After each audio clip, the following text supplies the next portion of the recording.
அந்த பாதிக்கப்பட்ட குடும்பத்தாருக்கு அரசு வேலை அப்படின்னு தாவேக அரசு பண்றது அதிகாரத்தை துஷ்பிரயோகம் பண்ற அதிகார முறைகேடு அப்படின்னு அண்ணன் சீமான் கண்டிச்சாங்க.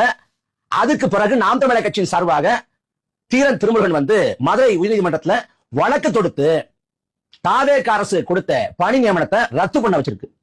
இப்ப தாவேக அரசு நாங்க உச்சநீதிமன்றம் போறோம் அப்படிங்கிறாங்க. உச்சநீதிமன்றம் போறது அப்புறம் ஆனா நாம் தமிழர் கட்சி அதிகார முறைகேடு என்று உரைத்தது. அதே போல நீதிமன்றத்துல சட்டப்பாட்டம் நடத்தி நேற்றைய தினம் இந்த திருப்பை பெற்று அந்த பணி நியமன ஆணையம் ரத்து பண்ண வச்சிருக்கு. இது ஒரு பக்கம். இந்த ஆட்சி தாவேக ஆட்சி அமையுது.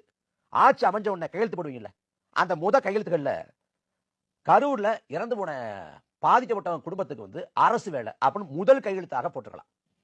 இல்ல முதல் வாரத்துல நான் முதல்ல கரூர்ல போய் பாதிக்கப்பட்ட குடும்பத்தார பார்த்து வந்துடுறேன், அதுக்கு பிறகு மத்ததை ஆரம்பிக்கலாம் அப்படின்னு போயிருக்கலாம். 50 நாட்கள் ஏறக்குறைய 1.5 மாத காலம் கரூரை பத்தி நீங்க பேசவும் இல்ல, கரூருக்கு போக முயற்சி எடுக்கவும் இல்ல, அரசு வேலை தர்றேன் அப்படின்னு எந்த முழுப்பும் செய்யல.